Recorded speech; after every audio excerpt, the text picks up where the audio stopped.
Migrimi potenciali i banorëve nga rajoni Korçës do të jetë një temë e cila do të diskutohet e do të ndahet sot me një panel të veçantë në ekranin e RTS Korçës, duke ju referuar një studimi që ka bërë bashkë pedagogët të Universitetit të Korçës për të sjellë të rejat më të fundit për sa i përket këtij fenomeni, por jo vetëm. Ndaj unë kam kënaqësinë të prezantoj menjëherë të ftuarit në studio, ashtu sikurse kam kënaqësinë t'ju them që natyrisht tematikat të tilla që janë shumë sensitive kanë absolutisht një qëllim të caktuar të shërbejnë komunitetit. Kam kënaqësinë të rikthej në studion e pak nga të gjithë profesor doktor Irena Nikaj, pedagoge në Fakultetin e Edukimit dhe Filologjisë në Universitetin Fastilianoli të Korçës. Profesore, mirë se u riktheve në ekranin ton. Kënaqësi dhe për mua kësaj here për të folur për një temë shumë sensitive dhe sidomos për fenomene sociale që na shqetësojnë të gjithëve. Për herë të parë vjen në studion ton një pedagoge tjetër e Universitetit të Korçës, doktor Denisa Titili. Ajo është pedagoge në Fakultetin e Shkencave të Natyrës dhe Humane në Universitetin Fanoli të Korçës. Denisa në fakt është edhe koordinatore e këtij projekti, shumë të rëndësishëm. Denisa, mirë se erdhe. Mirëmbrëma, faleminderit për ftesën. Është kënaqësi që besoj edhe për ju të drejtosh projekte të tilla, të cilat i shërbejnë komunitetit. Si lindi ideja, ndoshta se ka qenë një temë e diskutuar dhe shpesh herë është përfolur që nuk ka qenë në fakt edhe shumë i hapur për publikun numri real që ka nxjerrë censusi i vitit 2023 dhe nuk e di nëse ka qenë ky një shkak për të sjellë një studim të tillë. Faleminderit për pyetjen. Në fakt, sigurisht fenomeni i migrimit është një dukuri shumë e ndjeshme dhe me shumë rëndësi për të studiuar edhe më thellësisht shoqërinë shqiptare. Në fakt, interesi për të studiuar dukuritë migratore përgjithsisht, por veçanërisht dhe me fokus rajonin e Korçës, është një vazhdimsi e angazhimit tim akademik që prej tezës doktoratës bashku dhe profesor Irenin që ka qenë pjesë e këtij rrugtimi shkencor. Por këtë herë, në kuadër të projekteve kërkimore që Universiteti i Korçës mbështet dhe financon, ne vendosëm të sjellim në vëmendje një aspekt më pak të njohur të dukurive migratore që është migrimi potencial. Pra, motivimi nuk vjen prej saktësisë apo diskursit në lidhje me saktësinë e dënave të censit, sepse shumica e studimeve që studiojnë migrimin apo që ofrojnë të dhëna dhe informacion rreth migracionit përqendrohen tek migrimi real. Dhe unë dua në fakt për gjithë publikun, për gjithë ata që janë të interesuar për ta patur në fakt këtë studim, shtëpitë e tyre është tepër i detajuar. Do të flasim në fakt edhe për hapat që kanë ndjekur ky projekt, edhe ky studim shumë i rëndësishëm, duke filluar nga qëllimi, nga metodologjia që është përdorur, ndërkohë në ekran do të shohim dhe do të komentojmë së bashku edhe grafik, të cilat tregojnë pikërisht disa nga hapat, po është shumë e rëndësishme, besoj që të përmendim, nuk i kemi në studio, po të përmendim edhe pjesën tjetër të grupit me cilin Denisa ka punuar, janë pedagogë të tjera të Universitetit të Korçës, Maria Dojçe, Viola Dolani dhe Eliona Tasho. I përshëndesim nga ekrani edhe sigurisht i urojmë për këtë punë në shërbim të komunitetit, e them gjithmonë sepse në fakt edhe temat që ne duam të ndajmë me publikun, natyrisht janë temat të cilat duhet të shërbejnë gjithë secilit nga ne. Profesoresh, si ju bashkove grupit të studentëve, se një pjesë kanë qenë studentët e tua, si t'u duk ideja për të sjellë një studim të tillë? Së pari, në pikpamjet pikurisë, ato janë tashmë kërkuese të pikura. Do të thënë, sigurisht që kanë ecur përpara dhe natyrisht unë kam kënaqësi kur një pjesë e mirë e atyre që i kam shoqëruar në rritjen e tyre dhe diplomimin vazhdojnë të ecin me hapa të sigurta dhe kur këto i bëjnë në një mjedis shumë të rëndësishëm për mua, siç është Universiteti Fastilianoli i Korçës.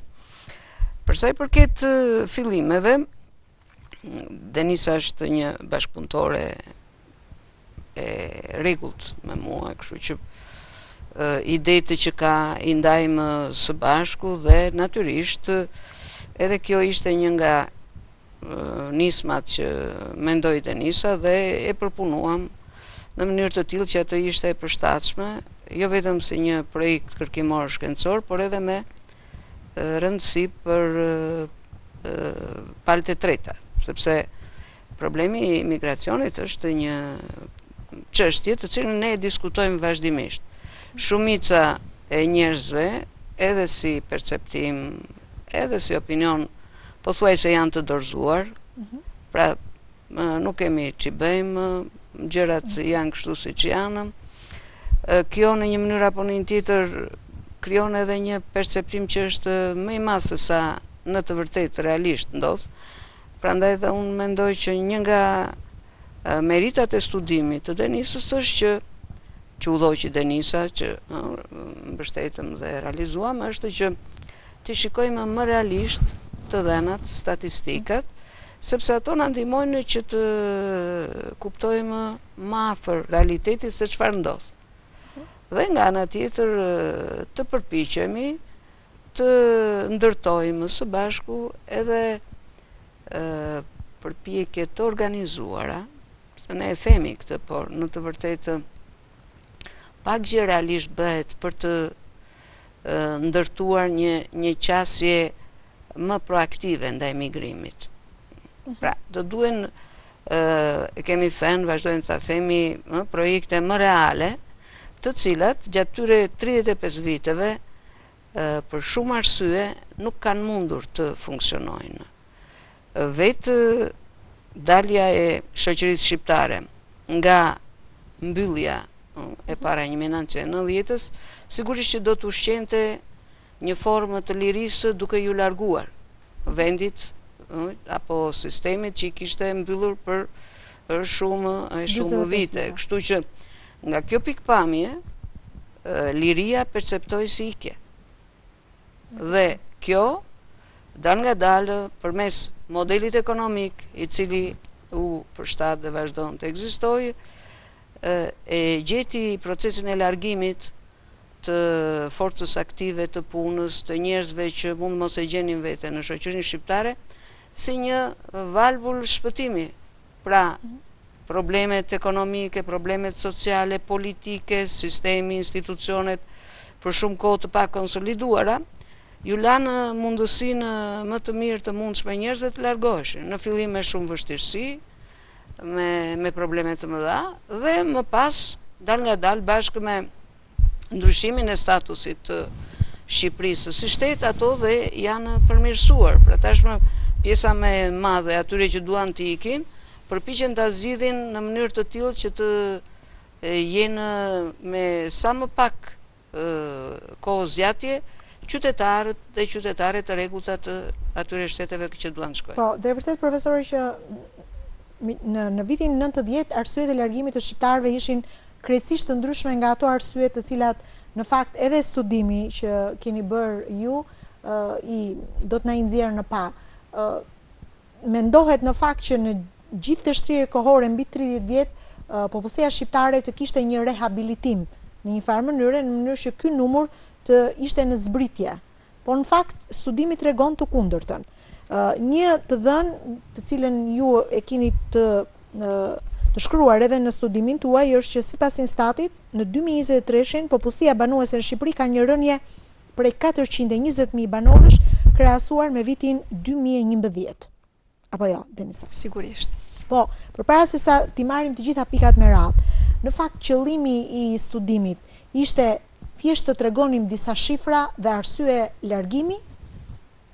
Sigurisht që fenomeni migrimit potencial është një dimension i ri i studimit të dukurive migratore. Pra, ne nuk përqendrohemi tek ai migrimi faktik, çfarë ka ndodhur, tek ai numër banorësh të cilët tashmë kanë emigruar, janë larguar nga vendi dhe pasojat që ka sjell kjo dukuri për shoqërinë shqiptare. Synimi jon ishte të evidentonim, të matnim për masat e banorëve nga ky rajon dhe prirjet e tyre për t'u larguar në të ardhmen në një projekcion deri 10 vjeçar, me synimin që ne të kemi sot një projekcion dhe një panoramë të asaj se çfarë pritet të ndodh me këtë rajon kur ky migrim potencial të zhndrohet në një migrim real. Pra, migrimi potencial është një tregues shumë domethënës i migrimit real në të ardhmen dhe duke pasur nevojën për një të dhënë të tillë statistikore, por jo vetëm, shoqëruar dhe me interpretime dhe analiza në këndvështrimin edhe sociologjik të fenomeneve dhe lidhjes ndërmjet variablave studiuar, ne synojmë që të gjithë këtë sistem të integruar të dhënash, të gjithë këtë database, këtë dokumentim të fenomenit potencial të migrimit, të vëmë të dispozicion për gjithë aktorët social, për gjithë institucionet, për gjithë ekspertët, për gjithë studiuesit e tjerë, të cilët mund të thellojnë analizat e tyre, mund të marrin apo të konceptojnë politika, të cilat të mundsojnë një menaxhim sa më efektiv të pasojave të migracionit kur ai të zhdrohet në një dukuri reale. Dhe, në fakt, profesore, sa mendon se do t'i shërbej në të ardhmen politik bërësve ky studim, të cilin ne do të analizojmë pak më vonë? Shikon, në të gjitha rastet që ne jemi marrë me studime të kësaj natyre që janë të ndjeshme, jo vetëm për interesat shkencore të kërkuesve që merren, posaçërisht në Universitetin e Korçës, Denisa ka një kohë të gjatë që merret me problemet e studimit të mirëfillt të migracionit, dhe kjo i shërben më së miri një lloj vazhdimësie që në Universitetin e Korçës ka ekzistuar. Pra, në formën e projekteve, në formën e qendrës që merrej përpara 10-15 viteve me çështje të kësaj natyre, dhe unë mendoj që ne mund ta bëjmë një përpjekje të re në kuadër edhe të gjithë atyre investimeve që janë realizuar si qendra e të dhënave që është duke u organizuar për të vënë në punë në Universitetin e Korçës, dhe mundet që një pjesë e kësaj qendre të jetë edhe për çështje që lidhen me migracionin. Pra, unë mendoj që Universiteti i Korçës, me gjithë potencialin dhe me gjithë arritjet që ka, në rajonin e Korçës, një rajon që ka traditë migrimi që shkon përtej këtyre studimeve që ne kemi bërë, mundet që të jetë një qendër e mirëfillt, jo vetëm në kuadër rajonal, po edhe në kuadër kombëtar dhe më gjerë në bashkëpunim edhe me qendra të tjera kërkimore dhe universitare në fqinjët tanë apo në Ballkan në përgjithësi. Kështu që nga kjo pikpamje, s'pari njerë administratorët, qeverisja vendore, unë mendoj që duhet të mendojnë më me seriozitet për të mos i lënë gjërat të rrjedhin, sepse çdo shoqëri nga pikpamja e numrave statistikore ka pikat kritike të vetat. Dhe studimi që është aktualisht duke u trajtuar përpiqet të tregojë se si ne mund të shkojmë dal nga dal drejt pikës kritike që vën në dyshim të gjitha institucionet, shërbimet dhe funksionet që kryen një administrim apo një qeverisje në kuadër vendor dhe qendror. Zhvillimet që janë aktualisht nuk e ndihmojnë në këtë proces që mendoj që duhet të jetë shumë vendor, në përputhje me karakteristikat, zhvillimet dhe nevojat që ka çdo njësi e qeverisjes vendore. Në këtë kuadër mendoj që një pjesë e mirë e atyre, se ne zakonisht flasim projekte, strategji, por zakonisht këto nuk arrin të gjejnë rrugën e dur për të dhënë rezultate konkrete. Pra, ne duhet të ndërtojmë një seri kompleksesh ndërhyrjesh në ato pika kyçe që janë në gjendje jo të bëjnë migracionin zero, po ta bëjnë atë me kuptim, jo jashtë çdo lloj të themi parametri apo kushti. Pra ne do duhet të kemi parasysh çfarë duhet të ndryshojë në Shqipëri që nesër të mos ketë projekte po aq të themi të mëdha ose kaq intensive migrimi, sa që ato shfaqen sot, se edhe sikur të mos realizohen. Njerëz, familje, individi që projektojnë pasigurinë në një mënyrë apo në një tjetër nuk janë pjesë e shëndetshme e shoqërisë. Profesor Denisa, cila është metoda që përdorët ju dhe kolegët tuaj për realizimin e këtij studimi? Përgjithsisht studimet sigurisht. Studimet rreth migrimit potencial mbështeten metodologjikisht në dy mënyra. Së pari mund studiohet migrimi potencial duke matur disa variabla makro-social dhe makroekonomik, të cilët mendohet se mund të derivojnë një fluks dalës migrantësh në të ardhmen. Ndërsa mënyra e dytë ka të bëjë me anketimin, pra me një matje të qëndrimeve të drejtë për drejta të banorëve në lidhje me planet, në lidhje me projeksionet, në lidhje me përgatitjen që ata janë duke bërë për të emigruar në një moment caktuar të projektit tyre të planifikuar. Ne kemi zgjedhur pikërisht të studiojmë këtë fenomen përmes anketimit si një metodë sasiore e sigurimit të dhënave parësore, dhe zgjedhja e kësaj metode është sigurisht e qëllimshme sepse interesi së pari si ekip kërkimor ishte të matim për masat e këtij fenomeni, pra sa i madh është migrimi potencial i banorëve nga ky rajon, dhe së dyti kemi një dimension më të thelluar të treguesve të këtij fenomeni në lidhje me profilin demografik dhe socioekonomik të këtyre banorëve, pra çfarë statusi përfaqësojnë ata nga pikpamja arsimore, moshore, gjinore, statusi i punësimit, nivelit të ardhurave e tjerë. Dhe kjo është metoda e cila lejonte një analizë më të thelluar edhe të variablave dhe ndërveprimit mes tyre. Ndërkohë, profesore Denisa, edhe për gjithë publikun që është duke na ndjekur për të kuptuar edhe terminologjinë që përdorim, flasim për migrim potencial, po nga ana tjetër të gjithë ata që na dëgjojnë, ndoshta shkojnë në mend emigracionin. Nga dallohet migracioni nga emigracioni. Me shumë vend që për një audiencë. Që ju në fakt studime quani migracioni brendshëm dhe migracioni jashtëm. Jashtëm, sigurisht. Për një audiencë më të gjerë është e nevojshme që të kemi një qartësim edhe të pjesës terminologjike.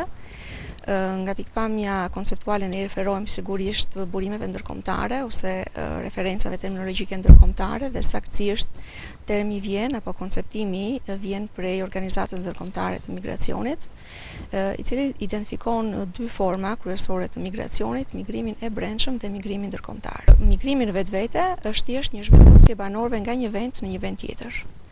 Kur kjo zhvendosje e banorëve ka përcjell kufi ndërkombëtar, atëherë kemi të bëjmë me dukuritë emigratore, pra me një fluks dalësh të banorëve, dhe kjo është emigrimi. Ndërsa migrimi i brendshëm nënkupton zhvendosjen apo lëvizjen demografike të banorëve nga një vend në një vend tjetër brenda të njëjtit shtet. Pra pa ka përcyer kufi ndërkombëtar dhe kryesisht i referohet lëvizjeve demografike nga fshati kryesisht drejt zonave urbane apo nga qytetet periferike dhe qyteteve më qendrore.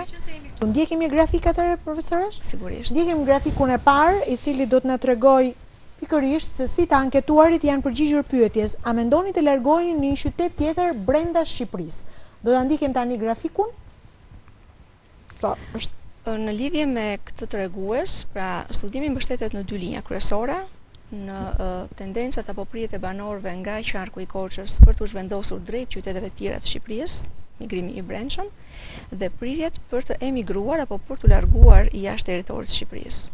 Sa i takon migrimit potencial brenda vendit? Po, brenda vendit kemi tregues relativisht të lartë. Për shembull 55.4% mendojnë se jo, nuk mendojnë të largohen në një qytet tjetër brenda Shqipërisë. Këtë tregon grafiku. 44.6 largohen. 44.6% është potenciali i banorëve për t'u larguar. Për t'u larguar. Brenda Shqipërisë, kryesisht orientuar tek destinacioni qendror, që është Tirana. Pjesa më e madhe e migrantëve potencial të brendshëm zgjedhin pikërisht Tiranën, rreth 76% e migrantëve potencial të brendshëm synojnë të largohen drejt Tiranës. Është një shifër relativisht e konsiderueshme, duke marrë në konsiderat edhe kohën e projektuar për migrim. Dhe nëse i referohemi gjinisë më tepër janë tendencën më të lartë për migrim të brendshëm e kanë kryesisht femrat, dhe grup mosha që varion nga 18-24 vjeç, kryesisht në statusin e studentëve ose të rinj të cilët synojnë të zgjedhin këtë destinacion për qëllime studimore apo kualifikimit të arsimimit të tyre. Ndërkohë dhe ju keni bërë me dije dhe arsyet. Sigurisht, të anketuarit janë pyetur në lidhje me motivet kryesore që nxisin projektin e tyre migrator. Në mesin e të rinjve kryesisht, që është përqindja dhe treguesimi i lartë i migrimit të brendshëm potencial, renditen disa faktorë që lidhen me arsimimin, sikurse përmenda, me punësimin, apo dhe faktorë të tjerë, siç janë gama me gjëre e shërbimeve dhe mundësive, faciliteteve që ofrojnë sigurisht kryeqytetet, sepse kjo është përgjithsisht tendenca jo vetëm në shoqërinë shqiptare, por në gjitha shoqëritë. Metropolet, qytetet qendrore dhe kryeqytetet ofrojnë gjitha mundësitë për jetën e shërbimeve, facilitetet, shanset dhe potencial më të madh për punësim dhe sigurisht janë një destinacion tërheqës kryesisht për të rinjt. E njëjti trend është edhe për të rinjt e rajonit Korçës, të cilët kryesisht përzgjedhin këto motive: arsimimi, punësimi, gama më e madhe e shërbimeve dhe cilësia e tyre, por edhe arsye të bashkimit me fëmijët kryesisht për një grup mosh më të lartë. Profesor Irena, largimi ose tendenca në fakt e banorëve për t'u larguar drejt Tiranës, për arsyet që dhe Denisa i bëri me dia, çfarë fenomeni mund të shkaktojë në qytete konkretisht si Korça, apo kjo është një fenomen që mund ndodh në çdo lloj qyteti, në çdo qytet të Shqipërisë? Shiko, nëse shikojmë se sa është rritur popullsia e Tiranës për një vit, ajo në terma real mund të shkojë deri tek 20.000. Po, nëse i referohemi numrit që largohen nga Korça, në kuadër të një popullsie që realisht është në kufit e 50.000 banorëve, ky numër sikur të jenë edhe 200, 300, 400 apo 500, sidomos kur këto janë mosha të reja, atëre është diçka që ndikon jo vetëm në të tashmen e Korçës, po edhe në të ardhmen e saj, sepse pjesa më e madhe e atyre që largohen nga Korça nuk kanë projekte kthimi. Dhe këtu ne duhet të gjejmë arsyet. Ne si studiues përpiqemi ta bëjmë këtë, duke menduar që pse njerëzit, pavarësisht nga kushtet dhe nga mungesat apo arritjet që kanë, projektojnë të largohen nga Korça. Do të thotë që disa gjëra nuk shkojnë në prirjen e duhur që të krijojnë statusin e komoditetit dhe kënaqësisë nga të jetuarit në Korçë. Ata që kanë zgjedhur të jetojnë në Korçë kanë disa kushte që i mbajnë, që mund të jenë kushte që lidhen me arritjet e tyre, me statusin që kanë, me punësimin, me fëmijët në rritje apo në një gjendje të caktuar, dhe nga kjo pikpamje, pjesa më e madhe e asaj që ne duhet të fokusohemi është kjo popullsi që jeton në Korçë, me gjitha këto përberje. Një pjesë e madhe janë me statusin e moshës së tretë. Një pjesë tjetër janë mes mosha dhe problemet që shqetësimet që ata kanë. Dhe pjesa e re, a janë kushtet, komoditeti, kënaqësia në mënyrë të tillë se ne nuk mendojmë që Korça papritmas do bëhet një pikë të rregjëse për të gjitha grupet shoqërore. Por unë mendoj që Korça me potencialin që i ka mundësitë që të bëhet të rregjëse për një grup të qëndrueshëm popullsie, nga të treja këto ndarje që unë përmenda. Dhe këtu fjalën e parë e kanë projektet me natyrë vendore. Projektet të drejtë për drejta që japin efektin e reaksionit zinxhir që ka parasysh moshën e tretë, moshën e mesme aktive në punë dhe ofertët për punë dhe kushtet e jetesës që ata kanë, dhe të rinjtë. Të dyja këto grupe popullsie, sepse mosha e tretë mund mos ketë problemet të themi urgjente ose shumë të mprejkta që kanë këto dy grupet e mëparshme. Pra do duhen plane konkrete, si që i kanë zgjidhur. Nuk është se ne zbulojmë gjëra që nuk i kanë bërë të tjerët.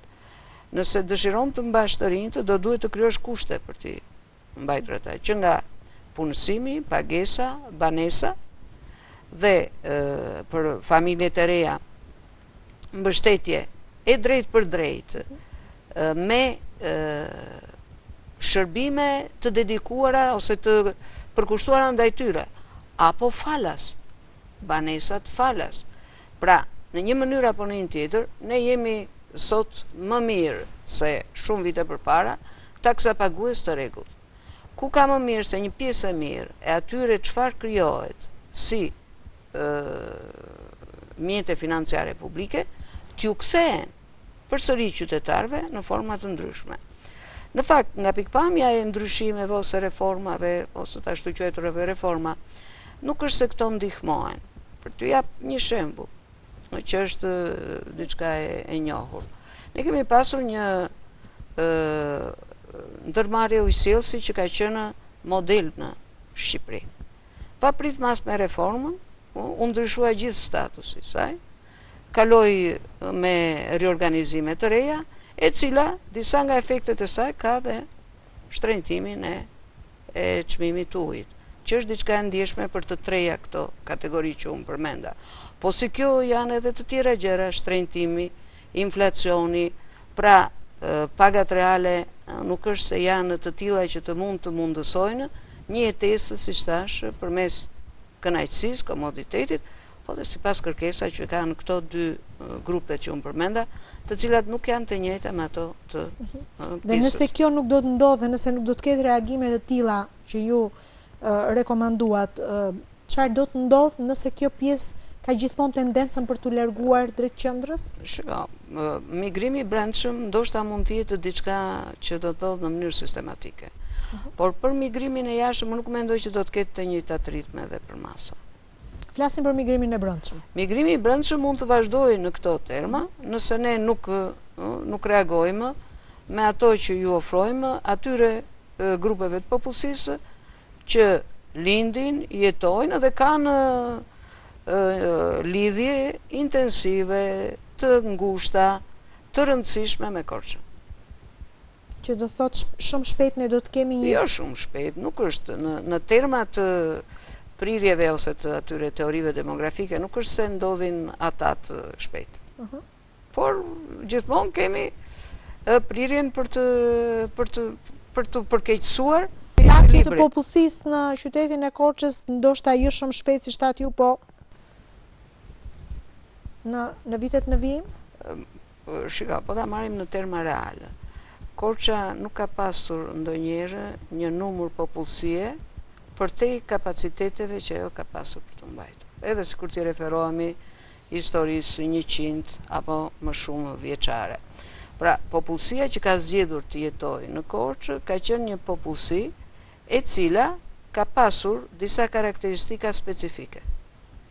Qoftë nga ajo që vjen nga zona më pak të zhvilluara, qoftë ajo që zgjedh të themi të kthehet ose të rikthehet. Ne kemi pasur disa fenomene që lidhen me ata që kanë ikur dhe që zgjedhin të vinë në një pjesë të madhe të kohës së tyre të lirë tashmë, ta kalojnë në Korçë. Kështu që unë mendoj që nëse ne i mbajmë këto lidhje intensive me njerëzit që janë larguar, apo me njerëzit që mund t'ju krijojmë kushte të kenë interes të kthehen në Korçë, mund të mos jetë kaq pesimiste panorama. Ne do ndjekim tani një grafik tjetër në ekran, edhe do ta komentojmë me profesorës Denisën për të kuptuar në fakt se për çfarë bëhet fjalë, për prirjet për të emigruar. Pyetja në fakt që është drejtuar të anketuarve është: apo mendoni të largoheni nga Shqipëria?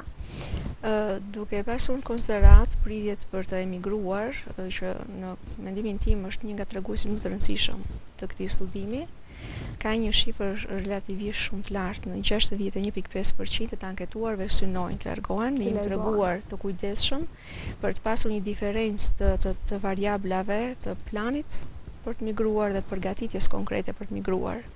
Sepse jo gjithmonë dëshira për të larguar konkretizohet apo mund të derivojë në një plan konkret apo në hapa përgatitor për të larguar. Dhe për të pasur një tregues më pranë migrimit real në të ardhmen, kemi bërë një diferencë këtyre variableve, por duke marrë në kompleks, shifra të treguesi është tepër domethënës dhe sigurisht pesimiste për atë çfarë na pret në të ardhmen, duke qenë se mbi 50% e popullatës kanë tendencën për të larguar jashtë vendit. Konkretisht 38.5% jo nuk mendoj të emigroj, 33.5% po mendoj të largohen, por nuk kam një plan konkret. Dhe 28.0% po kam një plan dhe jam duke u përgatitur. Është relativisht një shifër e lartë kjo, profesoresh? Pra duke marrë në konsideratë banorët të cilët janë duke u përgatitur, pra si thua emigrimi për ta nuk është thjesht një dëshirë, por është një projekcion real, i cili materializohet në hapa konkret, së bashku edhe me kategorinë e banorëve të cilët janë duke e menduar migracionin, pra synojnë dhe kanë prijen për të larguar, së bashku do të tregues bën një shifër të konsiderueshme. Po ndërkohë, nëse i referohemi viteve të kaluara, ju në fakt në studimin tuaj keni sjellë edhe një analizë krahasuese me vitet 2007, 2018 dhe 2025. Tendenca është në rritje. Tendenca është në rritje. Në vitin 2007 dhe 2018, të dhënat vinë nga një qendër studimore, Qendra për Studime Ekonomike dhe Sociale, e cila ka matur migrimin potencial në nivel kombëtar. Në vitin 2007 ajo ofron jo dhëna konkrete shifrore, por ofron një trend, sipas të cilit rajoni i Korçës është rajoni me prijet më të mëdha për emigracion, kryesisht banorëve të parësimuar. Në vitin 2018 kjo shifër, kjo qendër na ofron një shifër konkrete ku migrimi potencial për qarkun e Korçës shkon në shifra 40.7% mos gaboj dhe prek tashmë popullatën e arsimuar dhe të kualifikuar, pra ka një riorientim të fluksit migrator tek një kategori popullsie që është me një kualifikim dhe arsimim të konsiderueshëm. Në studimin ton, në një har kohor 7 vjeçar, në 2025-ën, tendenca e banorëve nga ky rajon për të emigruar ka një rritje me 20.8%, pra shkon në 61.5% kjo tendencë në total, që është një trend të rritjes goxha i lartë për një har kohor relativisht jo shumë gjatë. Nëse në vitin 2007 të rinj të cilët kërkonin të largoheshin nga qarku i Korçës ishin të pakualifikuar, në vitin 2025 rreth 55% të tyre janë me arsim të mesëm dhe 35% me arsim të lartë. Pra kemi një orientim të ri të flukseve migratore, kryesisht te kjo kategori popullate që ka një arsimim dhe kualifikim, e cila në fakt sigurisht që do të sjellë një humbje të konsiderueshme të kapitalit human për rajonin.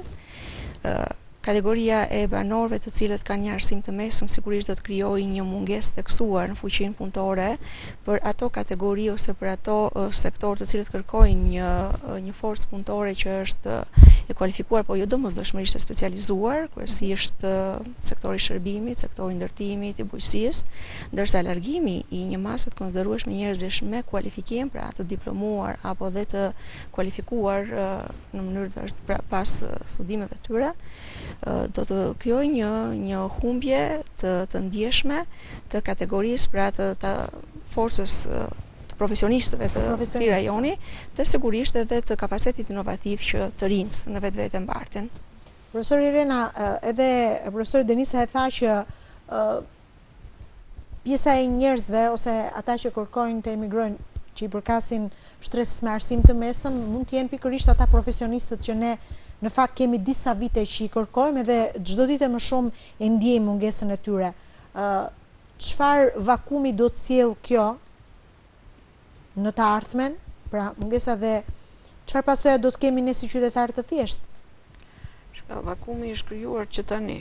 Nëse ke kërkuar të kryesh disa shërbime, të është dashur kohë ta gjesh. Për nevojat familjare ose të lidhura me probleme të ndryshme të karakterit mekanik, hidrosanitar, ose të punëve shtëpiake, është shumë e vështirë.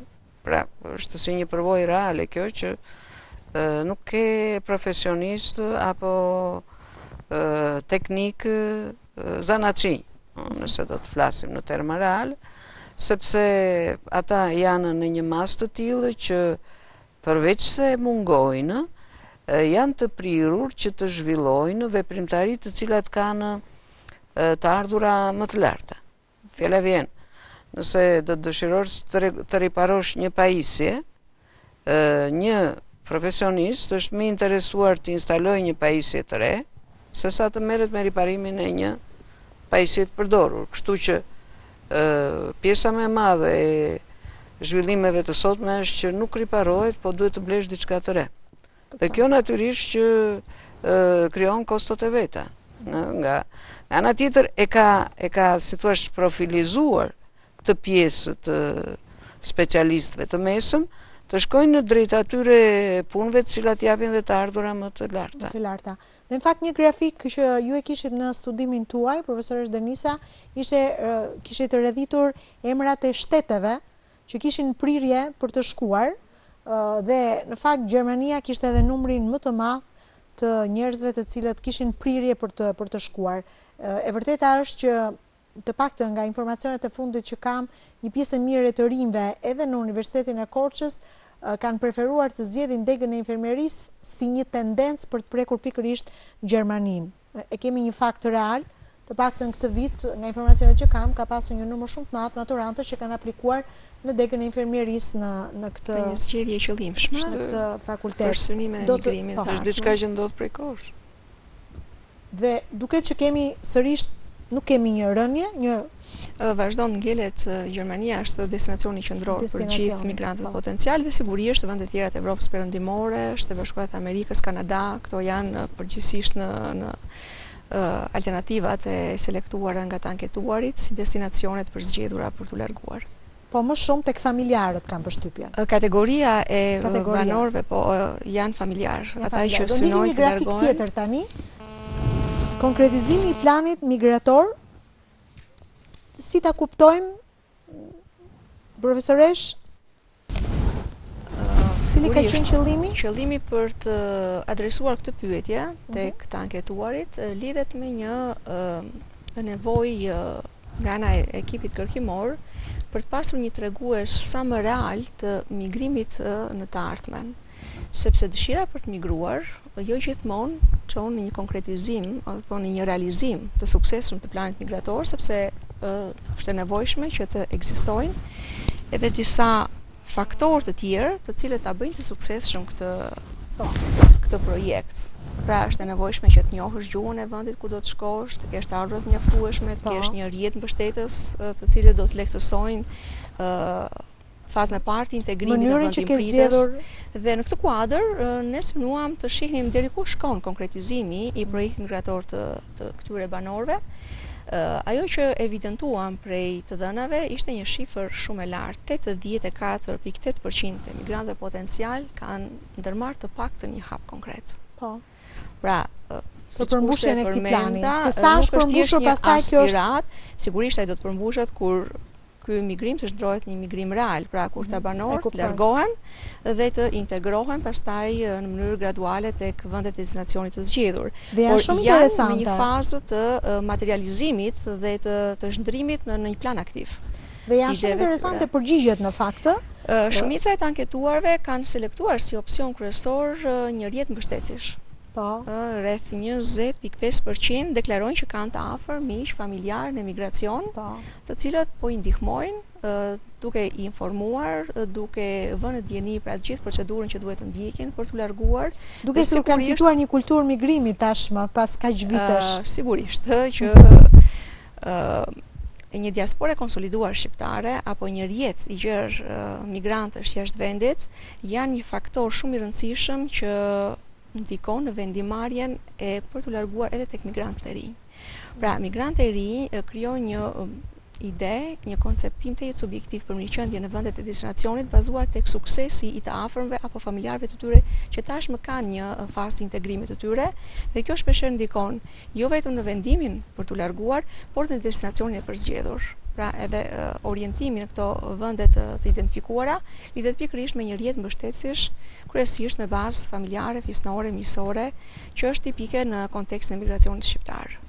Ka edhe faktorë të tjerë që kanë selektuar të anketuarit, siç janë kontratat e punësimit, që është një faktor shumë i rëndësishëm, i cili e bën më të suksesshëm projektin migrator dhe në rrugë ligjore, apo certifikimi gjuhës, më të qëndrueshëm edhe sigurisht më të realizueshëm si projekt. Certifikimi i gjuhës është një hap shumë i rëndësishëm, kryesisht tek të rinjt apo dhe kategoria e grupmoshës të mesme, të cilët synojnë një punësim jashtë vendit. Aplikimi për studime, që prek kryesisht kategorinë e të rinjve, është një tjetër hap i rëndësishëm, dhe faktorë të tjerë që lidhen me të pasurit mjaftueshëm parave për të mbështetur lëvizjen, udhëtimin apo edhe qëndrimin në fazën e parë e të tjerë. Pra, në të rësi të gjithë këto tregues flasim për një projekt të mirëfill, pra jo thjesht një dëshirë, por për një projekt real i cili në mënyrë të vazhdueshme hapasapi në kohën e kërkuar konkretizohet në mënyrë të vazhdueshme. Profesorish Irena, më ka bërë përshtypje që 20 nga 84.8%, 20.5% e ndërmarrin ose kanë bërë një plan të tillë edhe për faktin që kanë aty të afër miq, po kemi parasysh që tashmë jemi në brezat e 3 deri 4 të emigrantëve. Dhe tendenca gjithmonë është, pra nuk e mendojnë dy herë, por në momentin që e kanë këtë hapësirë dhe mundësi largohen. Çfarë mund të sjellë kjo një lloj shpopullimi të rajoneve tona, të zonave tona, siç është qarku i Korçës, sepse nuk ikin më tani vetëm 1 dhe 2, por kemi tendencën e një familje të tërë për t'u larguar. Po, do duhet të kemi parasysh edhe vendet pritëse. Pra, vërtet mund të largohesh në Greqi, fjala vjen, ose në Itali, në Gjermani, në Shtetet e Bashkuara të Amerikës. Në Shtetet e Bashkuara të Amerikës kemi tendencë. Por problemi është që këto vende pritëse nuk janë më kaq të prirura që t'i presin emigrantët. Përgjithsisht kanë vënë kushte. Qoftë Shtetet e Bashkuara të Amerikës, Kanadaja, Britania e Madhe. Gjermania ka një nevojë të ngutshme për disa profesione që lidhen me moshën e tretë, prandaj dhe është më e interesuar për këtë grup. Po jo për të gjitha. Jo për të gjitha. E para. E dyta, pra, e kam me synimin për t'ju treguar që në shumicën e shoqërive evropiane dhe në Shtetet e Bashkuara të Amerikës, po ndodhin ndryshime të tilla që shoqërohen me zvogëlimin e ndihmave sociale.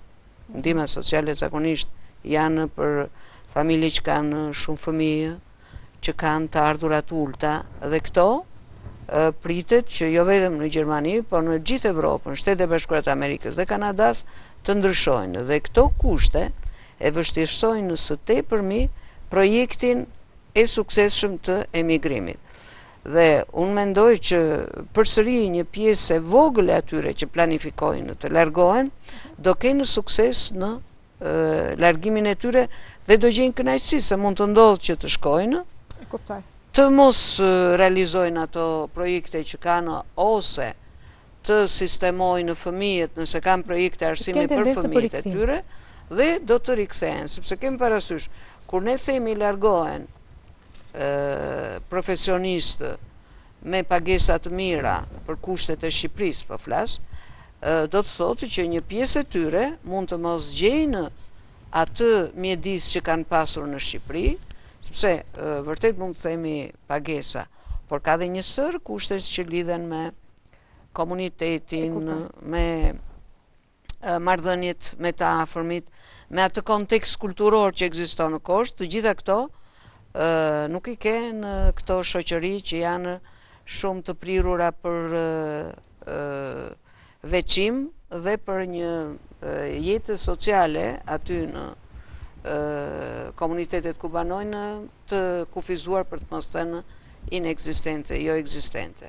Në ndryshim nga komunitetet përgjithsisht që ne kemi, që janë të lidhura ngushtë me njëri tjetrin, nuk janë në variantin e të marrit kripës borxh sot, po përsëri prapë funksionojnë.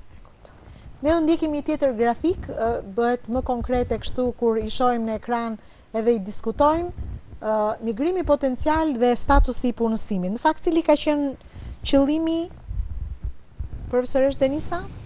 Në kuadrin e analizës të treguesve demografik dhe ekonomik të migrantëve potencial, sigurisht që kemi pasqyruar edhe statusin e punësimit dhe sigurisht që përpos studentëve që përfaqëson përqindjen më të madhe të migrantëve potencial, sepse edhe kategoria të anketuarve ku është përqendruar studimi është tek të rinjt. Është sigurisht interesi për të parë nëse kjo kategori do të jetë e qëndrueshme apo do të jetë në kategoria për të larguar, pra e prirur për të larguar nga rajoni. Të dhënat tregojnë gjithashtu një përqindje të konsiderueshme të banorëve cilët janë të papunë dhe që sigurisht që ka një logjikë aspirata për një punësim të qëndrueshëm jashtë vendit. Ndërkohë evidentohet një tregues po kaq i rëndësishëm i banorëve të cilët synojnë të emigrojnë me status i punësuar. I punësuar pra me kohë të plot apo dhe i vetë punësuar. Me kohë pjesshme?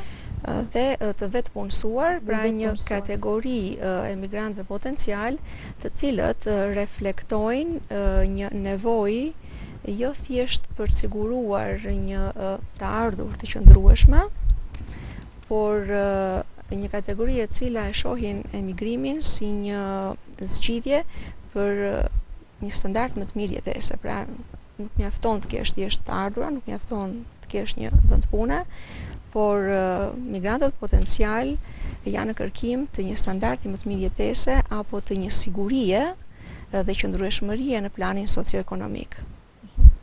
Ndërkohë, disa ju e keni shtrirë studimin tuaj në 6 bashkitë e qarkut të Korçës. Tani, edhe për gjithë ata që na ndjekin, kemi parasysh që bashkitë sigurisht kanë një numër ka bashkitë të cilat kanë një numër në rënje, shumë të vogël banorësh. Kampioni që ju keni përdorur është? Kampioni në total për të gjithë qarkun e Korçës është 486 Si është bërë ndarja mes bashkive? Ndarja është bërë në mënyrë proporcionale sipas numrit popullatës për secilën bashki, me qëllim që të kemi një pasqyrë më reale për të përgjithësimit rezultateve. Pra, kampioni për zgjedhur për secilën bashki reflekton numrin e përgjithshëm të popullatës. Dhe referuar kësaj shpërndarje proporcionale, migrimi potencial sipas bashkive të qarkut. Trendi pothuajse është i ngjashëm tek të gjitha bashkitë, pra për treguar që migrimi potencial është një dukuri që prek të gjitha bashkitë, por në bashkinë e Korçës ka pothuaj një prirje të parafort të banorëve të cilët janë duke përgatitur dhe atyre që aspirojnë apo e konsiderojnë migrimin në planet e tyre. Në bashkinë Pogradec ka një dominim të banorëve të cilët planifikojnë, por nuk kanë ndërmarrje dhe hapat konkret për të larguar, ndërsa në bashkinë Devol është një përqindje shumë e lartë të banorëve të cilët janë duke përgatitur. Pra janë një projekt në rrugë sipër të largimit të tyre. Grafikët, pjesa blu Nisa është, kam një plan dhe jam duke u përgatitur. Pjesa blu treguesi më pranë migrimit real. Ndërsa jo e kuqe, mendoj të largohen, por nuk e kam ende një plan. Pra, migrimi është pjesë e synimit dhe konsiderohet si një alternativ e përzgjedhur nga të anketuarit, por është krijuar ky veçim për të bërë ndarjen e variableve për efekt të saktësisë të kalkulimit të dhënave në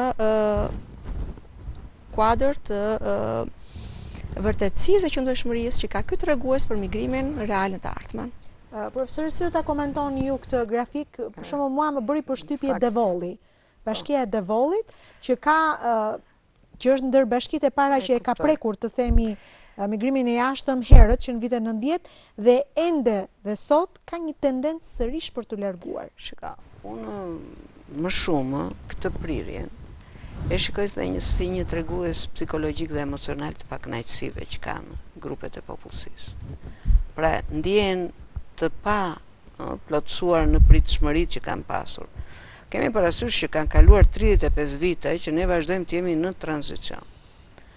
Dhe shumë nga projektet e të gjitha atyre që kanë qenë 35 vite më parë të interesuar për të ndryshuar jeta dhe projektet e tyre të plotësoshin, tashme një pjesë e tyre nuk e gjejnë këtë, dhe unë më shumë se sa të prirem të mendoj që këta janë duke ikur, këta në fakt janë mendërisht ikur, nga pikpamja e mentalitetit, e psikologjisë, sepse pak grupe popullsie, sepse ende nuk flasim për klasa të mirëfillta në shoqërinë shqiptare e tranzicionit, pak grupe, popullsia apo interesi i kanë plotësuar pritshmëritë e tyre. Pra nëse i referohemi matjes në përqindjet popullsisë shqiptare, deri në 5% janë ata që mund të jenë të jo vetëm të kënaqur, po shumë të kënaqur në ato që kanë arritur. Pjesa tjetër e popullsisë nuk i ka këto arritje. Pra është e zhgënjur, e deziluzionuar në pritshmëritë që ka pasur. Ndryshime ka, askush nuk është në pozicionin që t'i mohojë, por këto pritshmëri nuk janë në përputhje me parametrat dhe kërkesat që kanë grupet e popullsisë. Dhe ne, treguesin e parë që do duhet të mendojmë që me sa pak shpejtësi ka ndryshuar, është pikërisht largimi i të rinjve. Pra ai është, si thua, letra e lakmusit që tregon nivelin real të zhvillimit dhe intensitetit të zhvillimit të një shoqërie.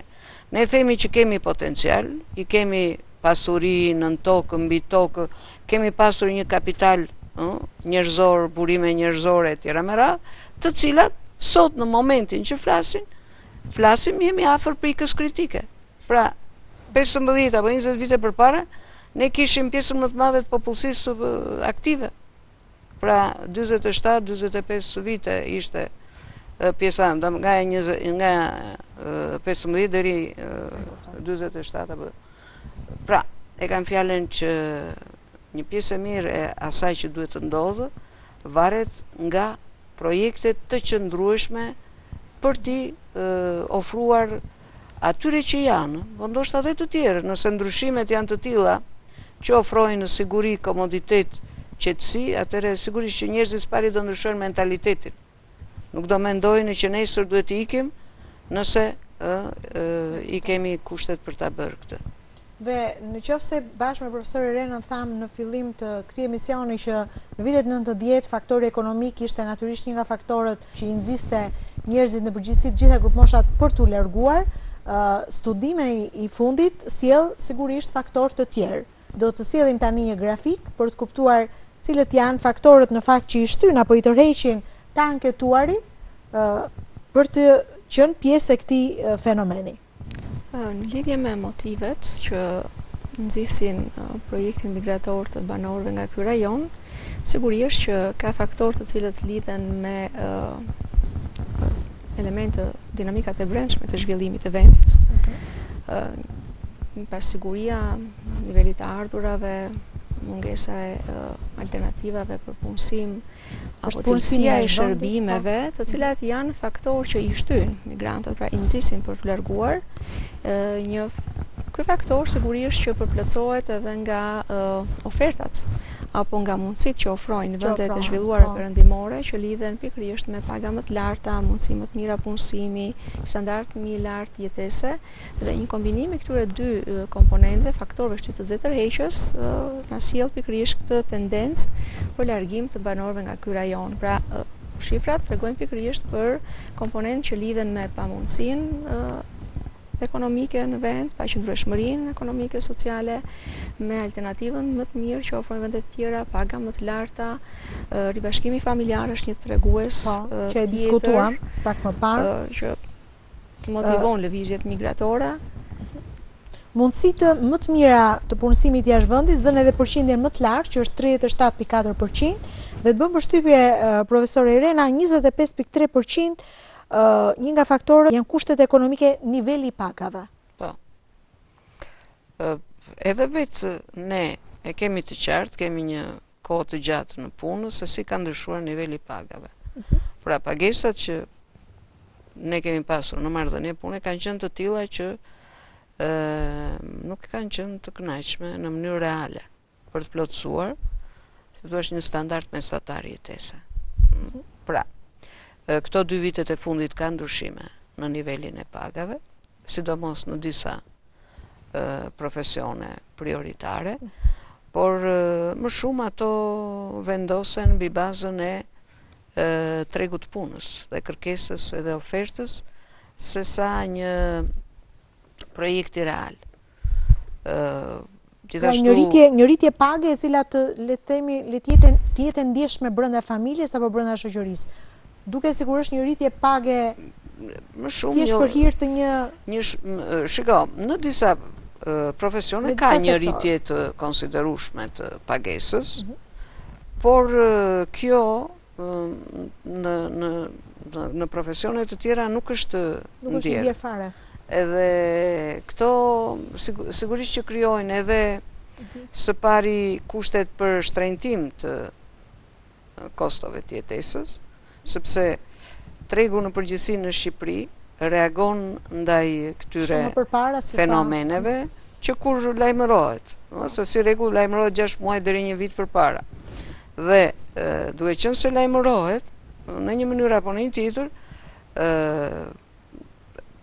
këto çmimet fillojnë edhe rriten për të arritur kulmet zakonisht, sepse këto rritjet paralajmërohen për kohë festash dhe njëkohësisht edhe çmimet rriten në këto, arrin një lloj piku dhe pastaj duke qenë një ekonomi e vogël tregu, nuk është aq flexible sa të ndërtoj një standard të tillë që me uljen e kërkesës edhe çmimet të krijojnë një lloj standardi të një të themi më të ulët. Ne i kemi përgjithsisht që lëvizja e çmimeve shkon drejtimin rritës dhe nuk është që të ketë një lloj ndjeshmërie ndaj ndryshimit të çmimeve në treg, që nga produktet e shportës dhe deri tek ato që lidhen me lëndë ndjekëse, me energjinë e kështu me radhë. Domethënë, nga pikpamja e rritjes së vërtetë të standardit jetesës, ne kemi pak ndryshime. Dhe ndryshimet janë, të themi, jo shumë domethënëse, për t'i dhënë kënaqësinë e një standardi të lartë jetese, një popullsi, siç është popullsia në Korçë, që përgjithsisht një popullsi punëtore, ka standarde të larta të arsimimit, kualifikimit, zotërimit profesioneve, do duhet ndoshta të kishte edhe një standard më të lartë jetese. Do ndikim tani një grafik tjetër në ekran. Po.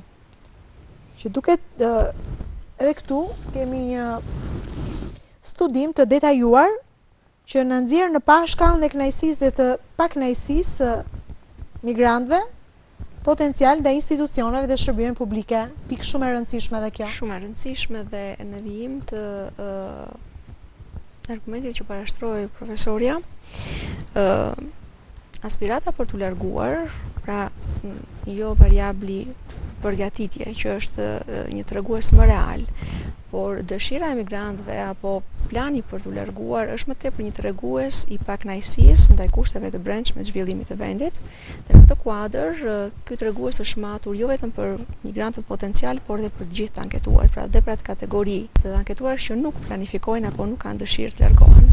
Dhe ajo që u evidentua ishte një trend pak a shumë i përafërt, pra evidentohet një masë konsiderueshme pakënaqësie ndaj gjitha institucioneve apo shërbimeve publike në vend, si tek migrantët potencial edhe tek të gjithë të anketuarit, por tendenca është më e lartë tek migrantët potencial, pjesa më e madhe e tyre shpreh pakënaqur për nivelin e pagave, për mundësinë e punësimit, për sistemin e shërbimit shëndetësor, për sistemin arsimor, ka pakënaqësi ndaj sistemit të sigurimeve shoqërore dhe pensioneve. Dhe ajo që evidentohet në mënyrë të dukshme është përqindja e lartë e migrantëve potencial të cilët në lidhje me këtë pyetje kanë selektuar opsionin neutral, që është një opsion i mesëm që nuk tregon asnjë shkallë pakënaqësie dhe asnjë shkallë kënaqësie, duket si një tregues jo domethënës, pra që nuk mund të merret konsiderat, por në studimet sociologjike, në përgjithësisht në studimet rreth migracionit, ky tregues i mesëm është një tregues shumë domethënës, sepse flet për një paqëndrueshmëri kolektive. Pra është një kategori shumë e gjerë e popullatës, të cilat nuk ndjen as kënaqur as pa kënaqur, por kanë, si thua, tendencën që të kalojnë në një veprim konkret në momentin kur nuk plotësohen pritshmëritë e tyre. Dhe sigurisht që kjo mungesë e plotësimit të pritshmërive mund të çojë në mënyrë graduale tek një planifikim apo tek një aspirat pastaj për të u larguar.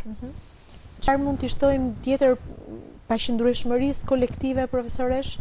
Përveç tyre që tha profesore Denisa, pra duke pasur një përqindje shumë të lartë të kësaj kategorie, do të kemi tendencën për të larguar nga vendi. Unë mendoj që ne pak a shumë i kemi këto prirje dhe për pjesën neutrale që shfaqet si një tregues domethënës, mund kemi parasysh edhe që këta njerëz që nuk shprehen, pak a shumë edhe e shikojnë të panevojshme të shprehen. Pra, nuk e gjykojnë që po të shprehen për çështje që lidhen me funksionimin e atyre shërbime dhe institucioneve që ata, kjo do të sjellë në një ndryshim. Dhe në planin e përgjithshëm, jo vetëm nga ky studim, po edhe nga studime të tjera, ne kemi arritur të konstatojmë që në thelb sistemet demokratike, jo vetëm në Shqipëri, po edhe në shoqëri të tjera shumë të zhvilluara se Shqipëria, janë në një lloj prirje ngushtimi dhe rënjeje. Do të thotë një pjesë e mirë e njerëzve ndjehen të papërfaqësuar. Pra, forcat politike, klasa politike, elitat nuk janë më aq afër grupeve dhe interesave të tyre. Kjo shkëputje sigurisht që krijon probleme edhe më të mëdha se sa thjesht pakënaqësia nga niveli i gjendjes ekonomike, papunësisë, i cilësisë së edukimit, i cilësisë së shërbimeve kështu me radhë. Kjo krijon një mundësi kolapsi për demokracitë që nuk është e vështirë të kuptohet, sidomos në ato vende që kanë një lloj problematike me të kaluarën e tyre ekstremiste dhe që nuk mungojnë shenja dhe shfaqje të tilla. Por kjo mund të mos përjashtoj as Shqipërinë. Dobësimi i institucioneve demokratike dhe i demokracisë mund të ofrojë probleme edhe për demokracinë e brishtë shqiptare, ashtu si përgjithsisht ka shfaqje të tilla, sidomos në këto shoqëri të rreth e rrotull që vinë nga një traditë po aq ose e ngjashme me ne. Profesor Denisa, shumë interesant në studimin tuaj ishte edhe pyetja që ju kishte drejtuar të anketuarve për të larguar vetëm apo me familjen, ashtu si kurse shumë interesante janë edhe pasojat që ju keni evidentuar nga ndikimi dhe pasojat e emigrimit potencial në planin demografik dhe atë ekonomik, që pak më parë ne e diskutuar me profesore Irenën, po shumë e rëndësishme është të flitet që në planin demografik, për shembull, disa nga pasojat që ju keni evidentuar është rënja e ndjeshme e numrit të lindjeve apo zbrazja e zonave rurale, që në fakt sot është evidente, përshpejtimi i plakjes së popullsisë, rritja e nevojës për shërbime ndaj të moshuarve dhe izolimi social i të moshuarve, edhe këto dy pika që besoj profesor Irena dhe ju e keni ndjerë dhe kuptoni se sa e rëndësishme është të frenojmë deri diku migrimin për të mos patur këto pasoja. Nëse do të kemi tendenca në rritje, çfarë mund bëhet? Çfarë mund t'ju rekomandohet institucioneve? Sigurisht që kjo është një diskutim në fakt që shkon përtej një bisede televizive, sepse kërkon një bashkërendim dhe një bashkëpunim shumë të mirë dhe real të gjitha institucioneve dhe të gjithë niveleve të politikëbërjes, që nga ato lokale deri tek qendrore. Sigurisht ne të adresohemi së pari tek politikëbërja lokale dhe tek potenciali i zhvillimit të këtij rajoni, i cili mund të përdoret si një mekanizëm së pari për të ndalur fluksin e migrantëve dhe pse jo pastaj për të tërhequr ndoshta edhe një kategori të migrantëve të kthyer, të atyre që kanë një fazë integrimi jashtë vendit për ta kthyer gjithë atë përvojë në rajonin e Korçës. Pra është një çështje diskutimi e cila sigurisht që kërkon një integrim të mirë të gjithë potencialeve që ka ky rajon dhe një bashkëpunim të gjithë aktorëve. Nëse ndalemi pak tek izolimi social i të moshuarve, ne kemi, e nësi fenomen në fakt ekziston. Është problem real për është problem Korçën, real. Po. Dhe pak është menduar për të bërë mendoj një ndërhyrje komplekse në këtë kuadër. Po ka përpjekje, po janë të papërfillshme? Jam përpjekur disa herë të flas, po dhe është një nga si thua projektet e mia që me mundësitë që do kem të ndërtoj një sistem të tillë të asistencës, shoqërisë dhe shërbimeve për moshën e tretë. Ky është një problem real në Korçë dhe që nuk lidhet me atë se a i kemi borç asu kemi borç, por unë e shikoj si një çështje njerëzore, si një qasje humane ndaj njerëzve që meritojnë të trajtohen në mënyrë dinjitoze. Ata nuk janë të tepërt, pra janë pjesë reale që kanë dhënë kontributet e tyre në shoqërinë shqiptare të periudhës afatmesme, dhe tashmë një pjesë e tyre, duke pas parasysh edhe problemet me kushtet dhe zgjatjen e punës që ata kanë në Shqipëri, një pjesë e madhe e tyre mund të kenë pensione ose një mas pensioni që është e pamjaftueshme për të siguruar kushte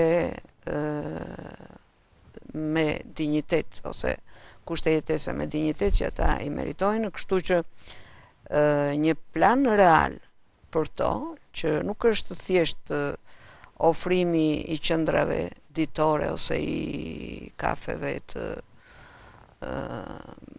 me çmimtar së shumë kështu me radhë, por kërkon një projekt real të qasjes. Ne i kemi mundësitë.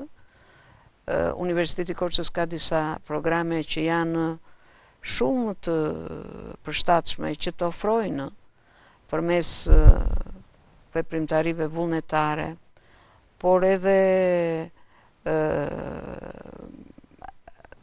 ndihmës profesionale që mund të shndërrohet në kredite, të cilat do t'i ndihmonin këta të rinj për të krijuar përvojën aq të nevojshme që do t'ju sigurojë punësim në të ardhmen.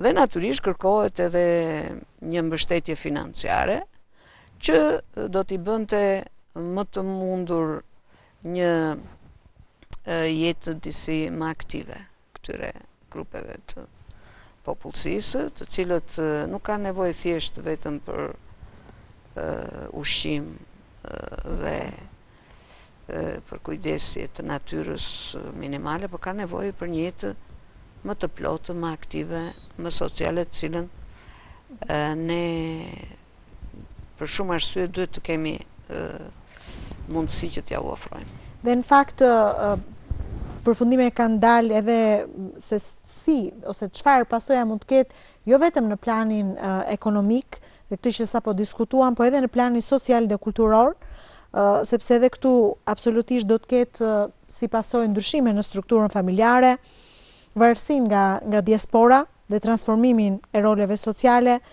trashëgimia kulturore, praktikat dhe identiteti lokal, ashtu sikurse ndikim do të ketë dhe në institucionet vendore, sepse kjo është e lidhur absolutisht me rënien e popullsisë, do të ketë edhe një reduktim të ardhurave në këto institucione dhe natyrisht si pasojë dhe rënien e kapacitetit investues. Gjatë bisedës identifikuam dhe nxorëm në pa edhe disa rekomandime për pushtetin lokal, sepse migrimi nuk është vetëm një fenomen që ndodh vetëm në rajonin e Korçës, po në të gjitha rajonet në Shqipëri. Unë dua t'ju falenderoj për gjithçka ndam me publikun, e t'ju uroj shumë suksese ju dhe gjithë stafit, kolegëve tuaj që punuan për këtë studim, me dëshirën, po dhe me shpresën që do të ketë një reflektim që ky studim do të merret dhe do të jetë në duart, ose dhe kjo bisedë do të dëgjohet natyrisht nga njerëz të cilët kanë në dorë në një farë mënyre një lloj ndryshimi me politikat që ata ndjekin. Ky është studimi që shihni në ekran, migrimi potencial i banorëve nga rajoni i Korçës. I përgëzoj pedagogët e Universitetit të Korçës që kanë ndërmarrë këtë studim, këtë hap, që besoj do t'i shërbej të gjithëve, jo vetëm institucioneve, por edhe komunitetit për një lloj reflektimi. Profesor Irena, faleminderit shumë. Ju faleminderit juve për kohën edhe për gjithçka ndave me publikun, gjithmonë në të mirë të gjithë teleshikuesve që na ndjekin. Profesor Denisa, ju uroj shumë suksese, ju dhe gjithë kolegëve. Faleminderit. Shumë suksese për studimin. Jeni gjithmonë të mirëpritur sa herë që sillni një risi për të gjithë ne. Faleminderit. Ne ndajemi edhe për sot, pak nga të gjitha trajtoi sot një temë shumë të rëndësishme që ishte migrimi potencial në rajonin e Korçës. Ne ju mirëpresim sërish të njëjtën ardhshme, do të flasim për të tjera tema.